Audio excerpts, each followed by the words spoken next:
AI और digital media में सूचनाओं का अंबार है और इसलिए अत्यधिक सूचनाओं के कारण हमारे सामने कई चुनौतियां हैं, लेकिन इन चुनौतियों के साथ साथ हमारे लिए अनेक अवसर भी उपलब्ध हुए हैं।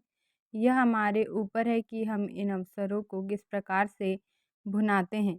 इस आशय के विचार वरिष्ठ पत्रकार सतीश कुमार सिंह ने public relation council of India PRCI के 21वें स्थापना दिवस समारोह कार्यक्रम में व्यक्त किए।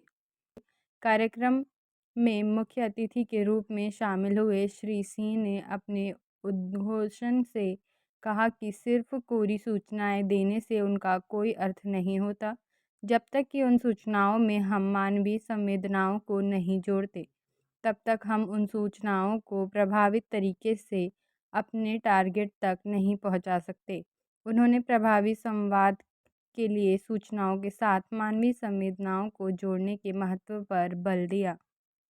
सेज विश्वविद्यालय के vice chancellor doctor Mayank Saxena ने अपने स्वागत उद्घोषण से कहा कि जो छात्र चाहे वह इंजीनियरिंग के विद्यार्थी हों, मैनेजमेंट के हों अथवा साइंस या कॉमर्स के विद्यार्थी हों, उन सभी के लिए एक ज़रूरी स्किल है अपने लक्ष्य समूह के साथ बेहतर संवाद कायम करना।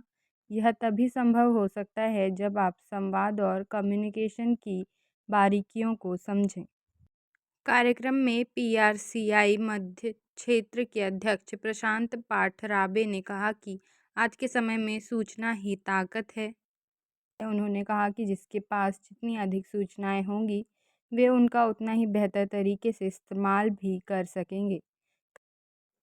उन्होंने कहा कि जनसंपर्क मात्र अपनी बात आम जनता तक पहुंचाने का एक जरिया नहीं है, बल्कि क्षेत्र विशेष की समस्याओं को समझने और उन्हें हल करने में भी अपनी प्रभावी भूमिका अदा कर सकता है।